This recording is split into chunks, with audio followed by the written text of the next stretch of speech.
Today is August the 10th in the year of 2013. We want to speak about an incident that took place on August the 12th in 1943. They refer to this as the Philadelphia experiment on a USS Eldridge naval ship, where the Navy was experimenting with invisibility radar technology that could make a naval ship disappear off of radar, becoming invisible. And on this date, August 12, 1943, they began their experiment with the USS Eldridge, and an accident had taken place. They had actually opened up a time tunnel through a vortex, and the U.S. Eldridge had crashed into another ship, or let's just say another ship had crashed into this vessel, and the ship became known as the crash of Roswell, New Mexico, where the ship had crashed down and it had broken in two parts, one in Corona and the other part in Roswell. And there were 7 bodies of what they refer to as EBEs, extraterrestrial biological entities. They were about 4 foot tall, 7 was on the crew. 1 had managed to survive, which they had taken into custody. But what had happened was this experiment, this accident, had ripped a hole into the time-space, and it would repeat itself every 10 years. So from 1943, the next 10 years would have been 1953, 63, 73, 83, 93, 2003, and 10 years from 2003 would be 2013, this year. So August 12th, 2013, this vortex would open again. And then the next 10 years, it would open again. So from 2013 plus 10 is 2023. And 10 years from 2023 is 2033. This is why you hear people talking about 2030, 2033. They're talking about these years already. But these are coinciding with different things that are taking place. And as said before, in a couple of days, this Stargate, this vortex will open. While we're speaking about the subject, there's another vortex that people are familiar with. It's in the area of the Bermuda Triangle, down off the coast of Florida, Costa Rica, Puerto Rican Islands. It forms a field, a magnetic field down there, where certain airplanes and ships have been disappearing for many years, so-called mysteriously. And what people don't realize is that there are 3 large crystals down there that create a vortex. And this vortex opens up 19 times a year. That averages almost twice a month. I don't know, I gotta look at the math again. And when these certain ships or airplanes pass over this pyramid, it actually opens up. These are 3 large crystals. One is the sapphire, the other is I can't recall right now, but like the crystal, like diamond-like, and the other is, one is red, one is like blue, but they form a tetrahedron, which is a 19.5 angular angle, where these magnets line up, and when they line up, they open up a vortex, and this vortex can lead to other dimensions, other times, and they can be used as stargates to travel from point to point and place to place. It's just that the Earth people, they're not familiar with this type of energy yet, but they're getting there with the experiments with the super collider, which is opening up a vortex. So they have to be careful about what they're opening up because they're not familiar with what might come through from the other side, which is what happened in this accident. They were actually coming from the future to the past, back to 1943. They were there during 1945, why this information is very critical right now, because we're going through the dates of August 6th, August 7th.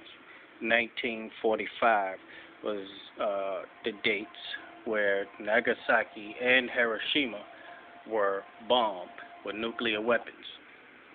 So what happened was these beings were coming from the future to the past to warn them about the danger of the usage of nuclear weapons. The nuclear technology was not to be used for wars. It was to be used for the development of technology on the planet for free energy.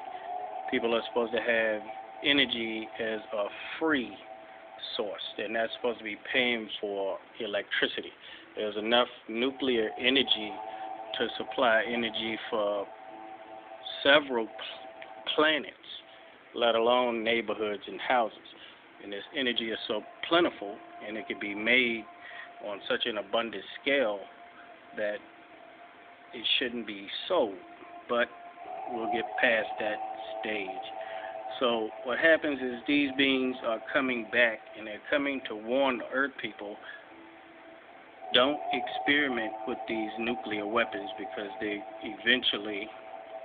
can be used for weapons of mass destruction. And while they was coming back, this accident had taken place. So was the information conveyed? And if the information was conveyed, did they make a choice to continue to move forward with their projects and utilize these weapons even after being warned to not use them? All right. So, August 12th, 2003, we have certain alignments that scientists were predicting and prophesying to take place. They refer to it as the Grand Alignment. Now, a lot of people were referring to December 21st, 2012. That became real popular probably around 2010, because actually no one was really talking about the Mayan prophecies until people began to utilize to find something else where they can rip people off and say, well, it's the end of the world. Let me sell y'all these bomb shelters. Let me sell y'all these guns and weapons and everything you need for survival, because the end of the world is going to be on December 21st, 2012. And a lot of people sold everything they had, cashed in their bank accounts, their 401 retirement plans, and moved into these survival camps and up on mountains and left their jobs and everything. And nothing happened. So right now, what people don't realize is the real problem could really come from people who were preparing for an end that never came, and they're so mad and disgruntled because they gave up everything that they could start the end of the war scenario. It doesn't have to necessarily come from any of the things that we're expecting it to come from. It could actually come from people who are mad that it never took place.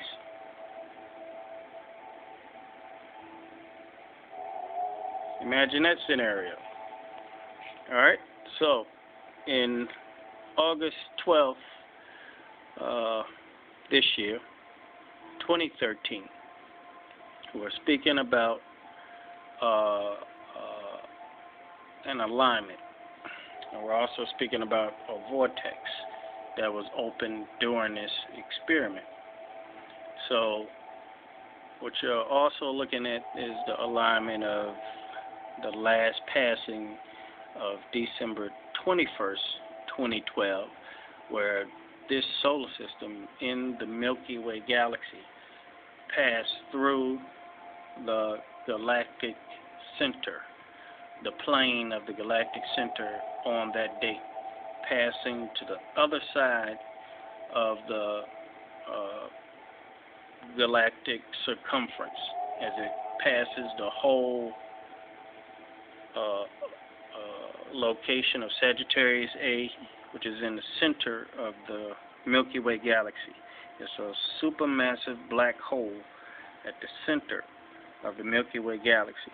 And this particular solar system, as well as the rest, rotates around the galactic plane every 25,926 years.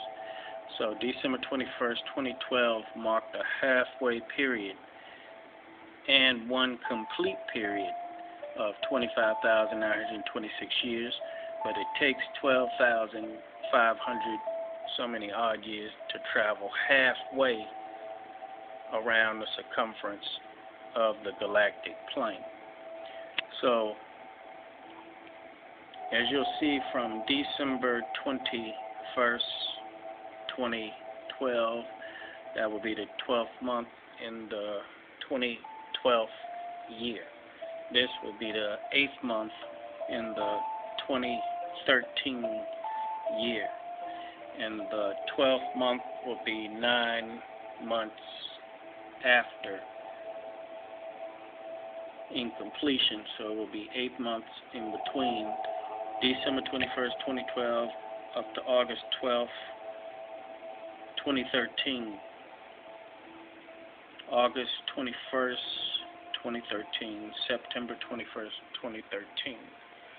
So now you have the solstices of the equinoxes, and you have the circumference or the orbits of the solar system around the entire galactic plane.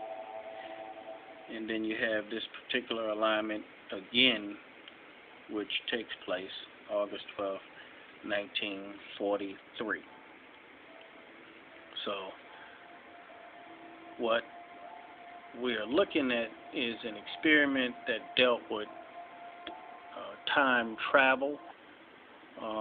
It's an individual that is said to have been a part of this experiment back in 1943 who had traveled to 1983, 40 years into his future. And there's verifiable evidence that these things took place. So what we're looking at is an experiment that dealt with time travel. It dealt with various frequencies of energy. It dealt with magnetism, gravity, radar, and different sciences like that. So what we're experiencing now in this time is time rifts and time shifts and time repetitions, in which you can look at the clock and you'll see 9 o'clock, and then you'll come back 20 minutes later and check the same clock, and not only will you see 9 o'clock again, but sometimes you'll actually see 8:50, even past the last time that you checked the clock. And I know I'm not the only one. I've actually looked at the calendar, because it's important for me to keep track of the sun calendar, the moon calendar, the Gregorian calendar, the Hebrew calendar, the Islamic calendar, the Egyptian calendar, All of these calendars I have to keep track of because I have to know what day and time it really is.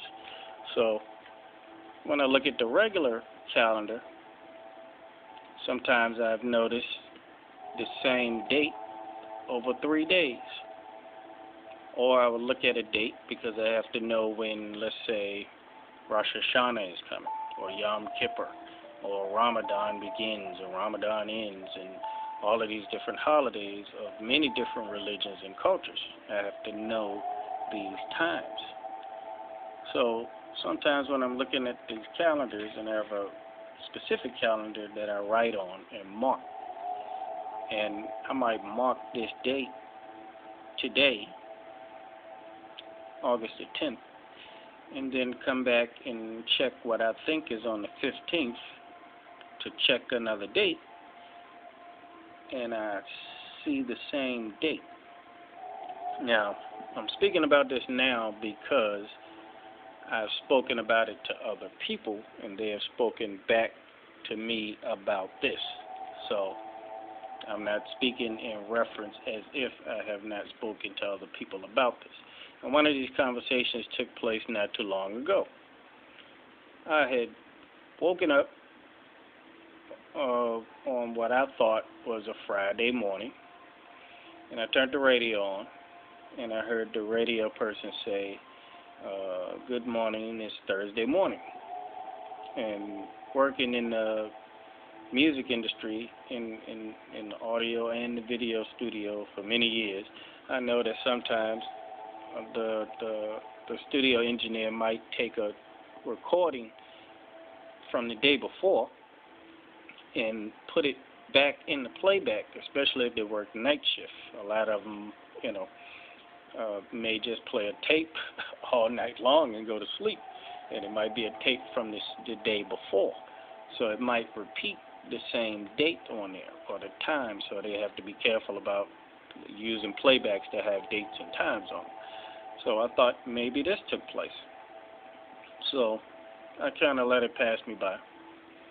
So later on, a couple of hours later, I was in another place riding in the vehicle listening to this on the radio. And the radio broadcaster said it was two people talking. And they both said something like, yeah, this Thursday. So now here I am about 3 hours later after I heard it on the radio at home, which is one location. And I thought maybe it was a mistake on the radio or recording or something. So I just let it by. But when I got in the car and heard two people say it on the radio, again, Thursday, but I knew that the day was Friday because I was doing things I was supposed to be doing that Friday. But what was going on the radio was they were in Thursday. It is no way possible two different radio stations and I have three people. One I'm listening to on one station and two people on another radio station. That gives you three people in two radio stations, and I'm in two different locations listening to this. And I have a witness that listened to it with me, witnessing that we were together on Friday listening to people talking on the radio on Thursday. All right. So August the 12th, 2013. And what all of this means is we're dealing with people who have mastered time travel. These people have the ability to travel into the past and change things, into the future and alter things. And people take it for granted that things have to be the way they are or the way they were written. And a lot of people take for granted that, let's just say if it's certain prophecies that are written in the scriptures, a lot of people may take for granted that these things will happen. or this is how it's going to happen. I know how this is going to happen because it's written in the Bible. It's written in the Quran. I see it written. So things have to happen that way. That's how people think. But what people don't realize is that prophecy has been altered before. The entire record of prophecy was captured and altered, and all of destiny was changed. And they had to go recapture the tablets and put everything back into place. This is recorded in the ancient tablets. So what's happening now is we're experiencing time shifts.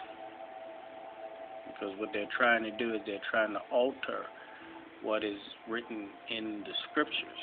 You read in the scriptures, it speaks about in the end the righteous are going to come forth, and certain disagreeable people in nations are going to be defeated in the end.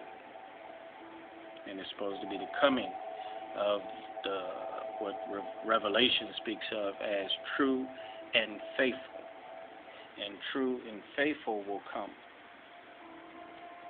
with the armies of heaven. That means he's going to be coming from outside of earth towards the earth.